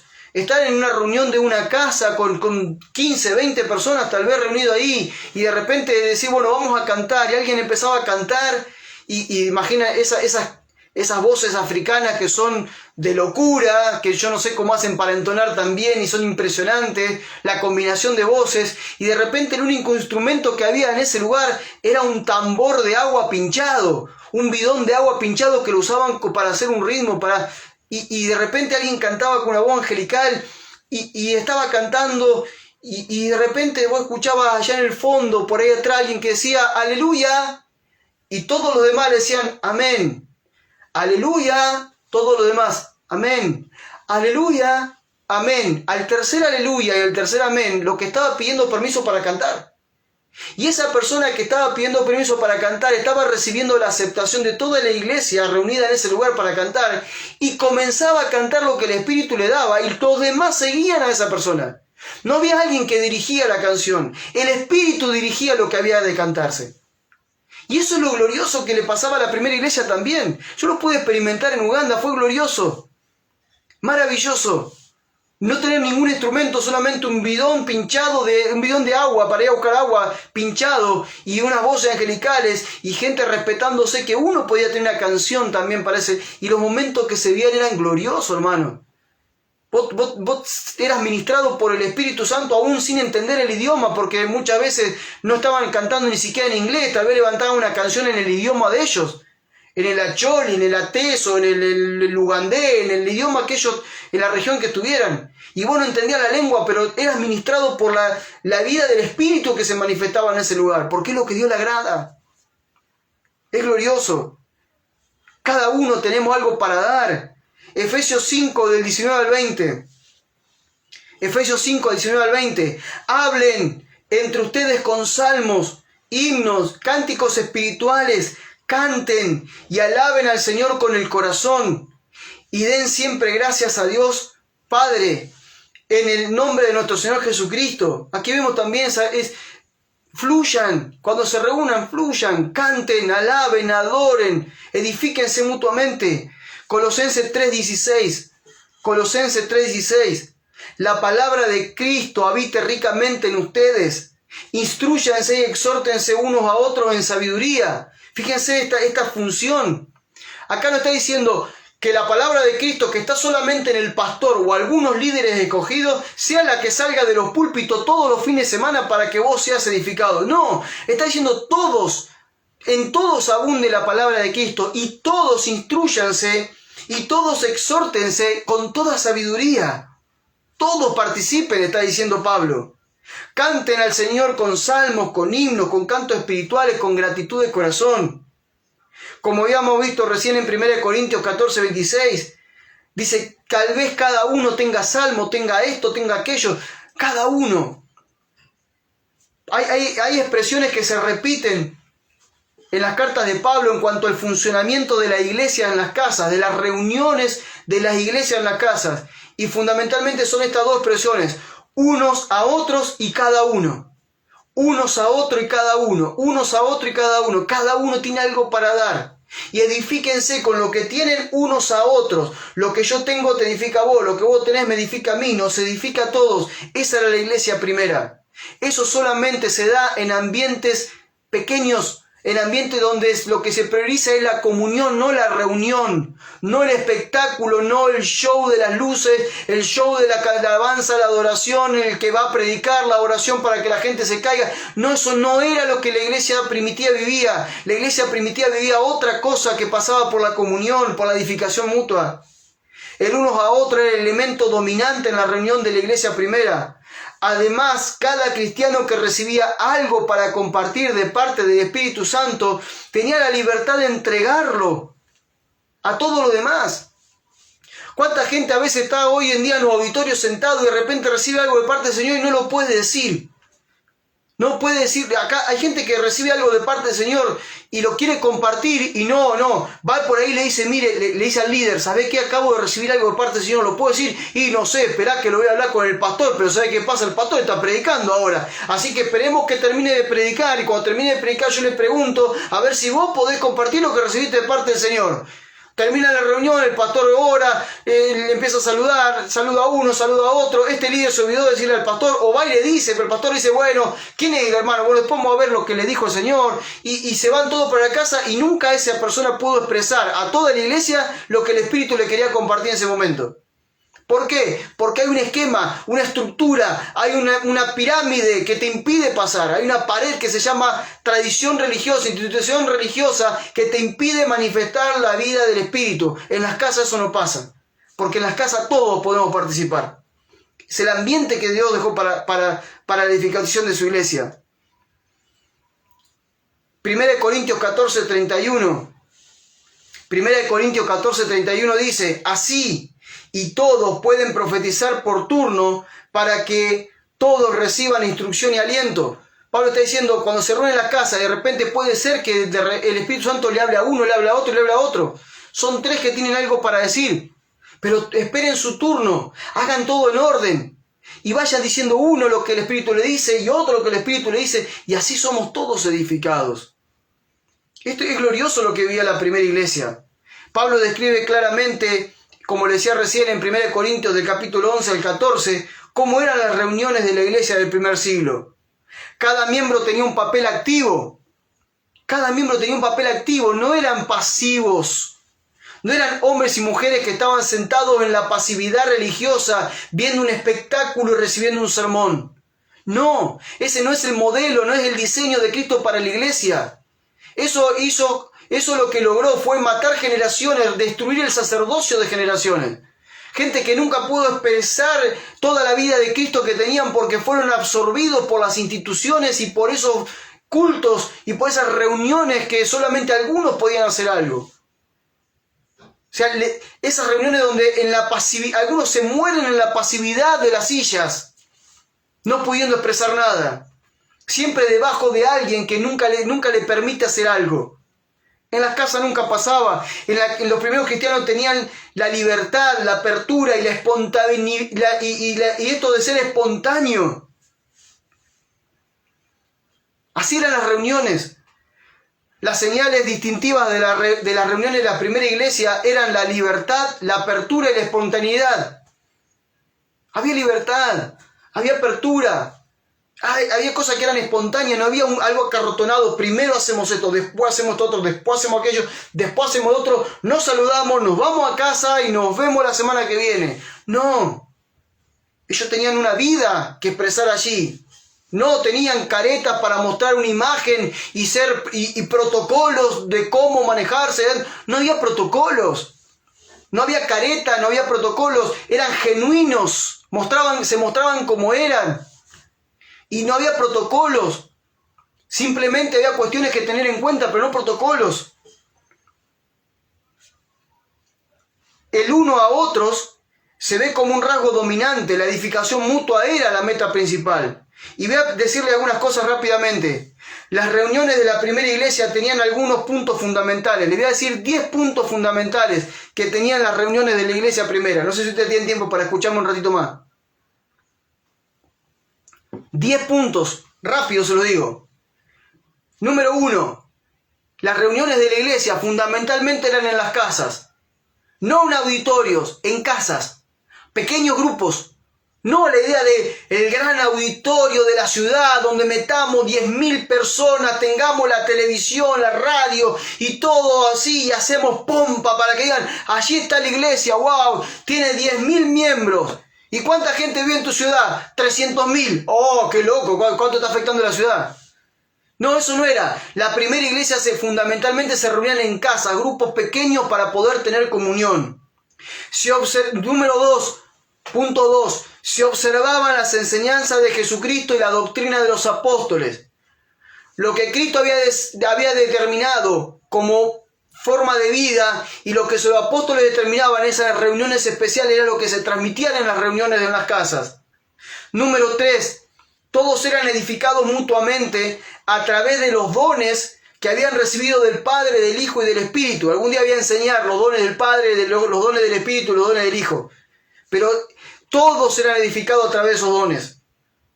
Número 4. El objetivo principal era la comunión y la fraternidad. Se juntaban para tener comunión y para tener vida fraternal, vida de hermandad. Para eso se juntaban. No se juntaban para ver quién era el mejor, quién era el más ungido, quién era el más líder que el otro, quién mandaba, quién le decía qué hacer y qué no hacer, a ver cómo yo podía escalar en posiciones dentro de esa congregación para ser más reconocido y ni hablar si después me enviaban a predicar a otras congregaciones y me armaban una agendita para levantarme unos pesos durante el mes. No, eso no estaba en la primera iglesia. El objetivo principal era la comunión y la fraternidad. Número 5. Ministraban al Señor con cánticos y todos podían dirigir una nueva canción, como decía recién. Todos podían cantar, no algunos, todos cantaban. Y todos ministraban al Señor, no se ministraban ellos mismos. No va a ver, hermanos, los músicos, vamos a juntarnos. ¿Qué canciones podemos cantar hoy para tocarle el corazón y el alma de la gente para que lloren mucho? Y cuando lloren mucho podemos decir qué cultazo tuvimos. El Espíritu Santo se movió tocando las emociones. No, ellos le cantaban al Señor. Empecé a revisar qué canciones te estás escuchando y qué es lo que estás cantando todos los días. A Él le cantamos. Número 6. Comían juntos con sencillez de corazón y celebraban la cena del Señor. Sí, se juntaban a comer. Se juntaban a comer. No tenía una liturgia, se juntaban a comer. Y en medio de la comida recordaban y traían en memoria la cena del Señor. Número 7. Tenían tiempos de oración como algo muy importante en cada reunión. Apartaban un buen tiempo para la oración, entendiendo que la oración era fundamental para su vida. Díganme ustedes en las congregaciones, ¿cuándo nosotros podemos tener tiempo de oración en esos cultos? Ora uno nomás y todo lo demás decimos amén, amén, amén, nos vamos para casa. ¿Cuándo se generan reuniones de oración? ¿Cuándo todos podemos orar? ¿Saben que muchos podemos ser edificados por la oración de otro? Porque Dios tal vez nos está hablando a nosotros a través de la oración que alguien está haciendo juntamente. El rol de los ancianos como maestros y pastores era muy importante en el crecimiento de madurez de cada creyente. Estoy hablando de las reuniones en las casas, los fundamentos de la reunión en las casas. El rol de los ancianos como maestros, ¿sí? Como maestros y pastores, era muy importante en el crecimiento de madurez de los creyentes. Por eso es muy importante que empiece a surgir la figura de los ancianos, hombres y mujeres maduros, que puedan administrar la vida de otras personas, que puedan enseñarles a otros, a los que están creciendo en la fe, que los puedan llevar a convertirse en discípulos de Cristo. Los ancianos, número 9, los ancianos participaban en las reuniones como maestros y luego tenían el rol pastoral de visitar a los creyentes en sus casas con el fin de hacerlos discípulos maduros de Jesucristo. Hoy en día vos tenés un pastor que se para en el púlpito, te predica y después vos te vas y tal vez no tiene ni contacto con vos en la semana, jamás te visitó en tu casa, no tiene ni idea de dónde vivís, no sabe ni cómo es tu casa, no sabe ni si tenés un perro, un gato, qué tenés, cuántos hijos tenés, no tiene ni idea, y dice ser pastor. Ese no es pastor, es un predicador. Pero los ancianos, en las reuniones que tenían de comunión en las casas, el rol de ellos era enseñar. Pero no eran, ahora vamos a ver el punto 12, no me quiero anticipar, pero el rol de ellos era enseñar, pero luego pastoreaban a la gente en las casas. Ellos iban a pastorear a la gente, y pastorear significa ir, oírlos, enseñarles, escucharlos, guiarlos, orar por ellos, visitarlos, ver cómo estaban. Eso es pastorear, cuidar, guiar. Eso es pastorear. De un púlpito no podemos pastorear, de un púlpito predicamos, de un púlpito enseñamos, pero no pastoreamos. Pastoreamos cuando sabemos cómo está la gente, cuando a través de un WhatsApp al menos le preguntamos cómo está, cómo va la semana, oramos por ellos. Eso es pastorear realmente, ese es el trabajo que los ancianos hacían. Y punto 10, que tiene que ver con las reuniones que la iglesia tenía en las casas. Los ancianos eran discípulos maduros en Cristo que guiaban y pastoreaban, pero en la reunión de la iglesia en las casas no eran lo que sobresalían, como sobresalen hoy los pastores o los líderes. Ellos no sobresalían por encima de los demás, teniendo un protagonismo central, sino que simplemente administraban el buen orden de las reuniones. O sea, si en una reunión había un anciano, él simplemente administraba lo que estaba pasando allí. De repente alguien decía, yo tengo una palabra, y el anciano decía, bueno, espera, decí vos primero lo que tenés para decir y después vamos a decir lo que él dice. ¿Qué les parece si oramos? Y oraban. Y alguien podía, tengo un deseo de cantar, bueno, cantemos. Ellos de alguna manera administraban lo que pasaba en la reunión y cuando le tocaba enseñar, enseñaban. Pero ellos no se llevaban el protagonismo de esa reunión. Como hoy en día se la lleva el pastor, el apóstol o los líderes o quien sea. Estos eran los 10 puntos y podemos sacar mucho más, pero estos eran los fundamentos de las reuniones de la iglesia en las casas. Conclusión. Le leo rápido la conclusión. Sin dudas, estamos regresando al diseño original de Jesucristo para su iglesia. Sin duda, no estoy dudando para nada, estamos regresando a ese diseño. Cada vez somos más los que vivimos en este diseño, lo que no necesitamos un culto, lo que no necesitamos una denominación cristiana, lo que no necesitamos un fichero de culto para que nos digan a ver quiénes somos, una personalidad jurídica. No, nosotros no tenemos personalidad jurídica porque somos la iglesia de Jesucristo. Y nos reunimos en casas de manera informales y tenemos este tipo de reuniones que veíamos recién y tenemos otras reuniones donde edificamos los santos y tal vez le damos instrucciones para avanzar y para establecer nuevas comunidades, pero así estamos volviendo. No solo nosotros que lo estamos viviendo, porque no enseño nada que no vivamos, vemos muchos más que lo están viviendo. Hay muchos que están experimentando esto. Hay muchos que ya se están preguntando, ¿para qué tengo el auditorio? Vamos a cerrarlo. Poco a poco vamos tomando la forma de esa iglesia primera, una iglesia gloriosa. Poco a poco cada uno va encontrando su rol mientras honra al Señor con su vida y le sirve a la iglesia como ministro de Cristo.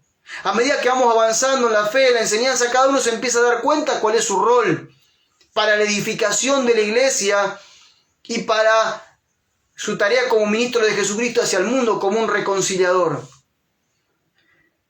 Estamos viviendo tiempos determinantes, son tiempos determinantes, donde a muchos, por la obra del Espíritu Santo, se le está cayendo el velo de las estructuras religiosas denominacionales y están siendo introducidos en la iglesia orgánica, la iglesia cuerpo, la iglesia que vive en comunidad.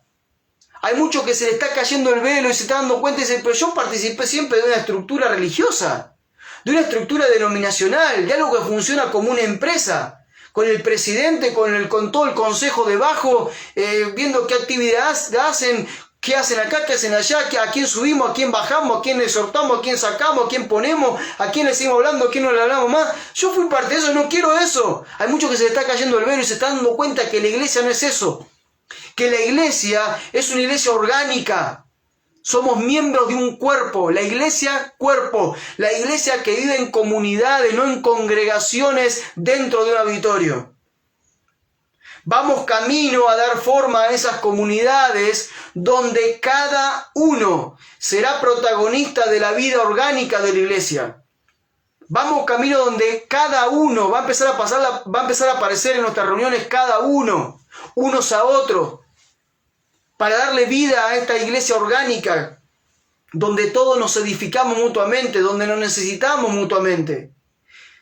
Por eso que en las próximas clases veremos detenidamente el rol de aquellos discípulos maduros que administraban la vida de la iglesia, ¿sí? Vamos a ver cuál es la función de los apóstoles, de los profetas, de los evangelistas, de los pastores, de los ancianos, de los obispos, de los diáconos, de los hermanos más maduros. ¿Cómo se organizaba la iglesia? Todos tenían diferentes funciones. diferentes roles. Y nos vamos a dar cuenta que la iglesia es dinámica y destructurada. La iglesia, vamos a ir viendo que en estos roles, cuando veamos los roles de cada uno de ellos, nos vamos a dar cuenta y nos vamos a encontrar con una iglesia que es totalmente dinámica, no estática, así. No, porque siempre se hizo así. No, es dinámica, es totalmente destructurada, no hay una estructura, pero que tiene miembros con la claridad de vivir en sujeción mutua. No es que no tengo nadie por encima mío, nadie me gobierna, no, tranquilo. Si te gobierna alguien, Cristo. El que está por encima tuyo es Cristo, pero entre los hermanos hay sujeción mutua. Y reconozco y honro a aquellos que de repente tienen un nivel mayor de madurez que yo y están administrando cosas que yo tal vez no estaría preparado para administrar. Me sujeto en amor como Él también se sujeta en amor a mí. ¿Sí? Entonces vamos entendiendo que nos vamos sujetando, sabiendo que debemos desarrollar una mentalidad de graduación. O sea, la iglesia que se está formando, la que estamos volviendo a ser, es una iglesia dinámica, con hombres y mujeres que tienen diferentes roles. Las reuniones son dinámicas, son totalmente estructuradas, pero entendemos que necesitamos la sujeción de unos a otros. Reconocemos a aquellos que tienen una función pastoral, una función apostólica, una función administrativa, lo reconocemos, nos sujetamos unos a otros, crecemos juntos en amor, porque todos vamos hacia un mismo lugar, tenemos una mentalidad de graduación. ¿Y en qué nos tenemos que graduar? Nos tenemos que graduar en dos cosas, que es lo que por años y siglos le ha faltado al gran grupo, a las masas que dicen ser cristianos. Graduarse de dos cosas, hacia ahí vamos, hacia ahí nos lleva el Espíritu Santo. Número 1, graduarnos de discípulos de Jesucristo. Personalmente, individualmente, nos tenemos que graduar de discípulos de Jesucristo. Hombres y mujeres maduros que representan a Cristo en la tierra viviendo como Él vivió, expresando su naturaleza, su carácter aquí en la tierra. Y segundo, corporativamente, la mentalidad de graduación corporativamente es que podamos ser una iglesia que representa a la cabeza, siendo la cabeza no un pastor, no un apóstol, no una institución, sino Cristo. Entonces para allá vamos. A esto nos está llamando el Señor. Espero y oro que todo esto que estamos hablando no sea simplemente alguna enseñanza que la escuches y la guardes por ahí y sigas viviendo como quieras. No, por favor, toma en cuenta que lo que te estoy hablando es lo que Dios está haciendo en la tierra. Dios está sacando a sus hijos de estructuras denominacionales, piramidales, con esas estructuras de reuniones que no edifican a nadie, que no generan comunión, que generan peleas, discusiones, celos, contiendas, posiciones, y Dios está rompiendo todo eso en la mente de la gente y la está volviendo a la iglesia primera, donde lo fundamental van a ser las reuniones en las casas, grupos pequeños, comunidades, la formación de comunidades cristianas donde habrá muchas casas que sean parte de esa comunidad, hombres y mujeres viviendo estas reuniones donde todos son edificados, donde todos oran, donde todos cantan, donde todos enseñan, donde todos pueden tener esta vida orgánica, y luego tendremos algunas otras reuniones con gente que tenga cierta madurez para poder organizar esas casas y así darle forma a la iglesia de Jesucristo que lo represente en cada ciudad. Hacia eso vamos, y vos podés ser parte, siempre y cuando dejes la niñez espiritual y te conviertas en un discípulo de Jesucristo. Dejes de mirar ya para atrás todo lo que viviste antes. No, porque cuando iba al culto, porque cuando iba al templo, porque el pastor, ya está, ya lo viviste, ya pasó, quedó atrás. Si estás escuchando esto, si estás acá es porque Dios te está llamando a algo que es superior, algo que es mejor, te está llamando a lo perfecto, te está llamando al diseño, te está llamando a ser parte de la iglesia gloriosa que Él va a venir a buscar. Así que olvidando ciertamente lo que queda atrás, metiéndose adelante hacia la meta del supremo llamamiento en Cristo Jesús, de ser la iglesia que lo represente aquí en la tierra. Vamos juntos, para allá vamos, esperemos que todos podamos llegar al mismo tiempo y ser representantes de Cristo acá en la tierra. Te mando un abrazo grande. Por favor, este video pronto va a estar en YouTube. Si no, todavía no nos seguís en YouTube, seguinos, suscribite al canal, compartí el video, ponele me gusta, todo lo que puedas hacer para que estos videos lleguen a mayor cantidad de gente que tal vez está esperando estas palabras, que tal vez el Espíritu Santo le está hablando, pero la religión lo tiene atrapado con palabras de condenación, porque si te vas de aquí sos un rebelde, porque vas a ser maldito si te vas del templo, porque esto o aquello. Hay mucha gente que está esperando escuchar esto que es agua de vida para ellos. Compartí estos mensajes, compartí estas enseñanzas, compartí estos videos en YouTube, en Instagram, en Facebook, donde vos quieras compartirlo por WhatsApp con tus contactos, así que esto corra porque tal vez hay muchos que están esperando oír este mensaje. Y te espero mañana domingo, 21 horas, vamos a estar hablando lo que significa realmente las palabras de Jesucristo cuando dijo, sin mí nada pueden hacer. Te bendigo, que la paz de Cristo esté con vos. Y te dejo el saludo apostólico del apóstol Pablo. Que el amor de Dios, que la gracia de Jesucristo y la comunión del Espíritu Santo sea contigo. Paz, nos estamos viendo mañana. Gracias, nos estamos viendo pronto. Los amamos, chao.